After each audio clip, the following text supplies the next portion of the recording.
வாங்க வாங்க வாங்க. அருமையான கிறிஸ்மஸ் காலத்தில் செய்தியை, பிறப்பின் செய்தியை பிரயோஜனமற்ற பொருட்களை வைத்து சொல்லி கொடுத்து கொண்டிருக்கிறோம். ஓ, வேறு என்ன, கிறிஸ்மஸ் தாத்தா தலையை ஆட்டிக்கிட்டே இருக்கார். இவர் ஏன் இப்படி ஆட்டிக்கிட்டு இருக்காரு? இதை எப்படி செய்யலாம் கற்றுத்தருகிறேன். அதுக்கு தேவையானது பேப்பர் கப், சரியா? அப்புறம் தேவை ஈக்குச்சி, அப்புறம் இது மாதிரி ஒரு பிக்சர் தேவை, ஒரு பேப்பர் துண்டு தேவை. அப்புறம் முக்கியமாக ஒன்று தேவை,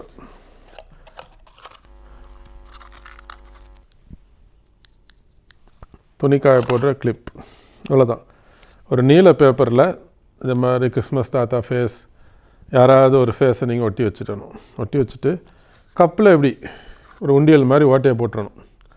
ஓட்டையை போட்டுட்டு இந்த இருக்குல்ல, இந்த ஒட்டி இருக்குது, தாத்தா ஒட்டி நீளமாக ஒரு பேப்பருக்கு, அதில் இந்த குச்சியை பாதி அளவில் இப்படி வச்சிடணும்.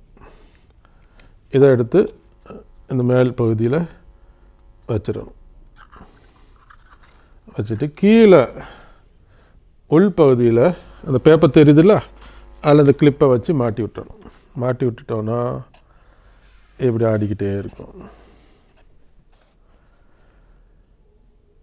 இதில் மேரி கிறிஸ்மஸ் அப்படின்னு எழுதியிருக்கேன். அதே மாதிரி நீங்கள் ஏதாவது வசனங்கள் இதெல்லாம் எழுதி வச்சுட்டாங்கன்னா இதை பார்க்குறவங்க வசனத்தையும் பார்ப்பாங்க, இயேசுவை அறிந்து கொள்வார்கள்.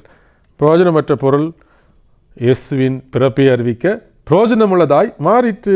தேங்க்யூ.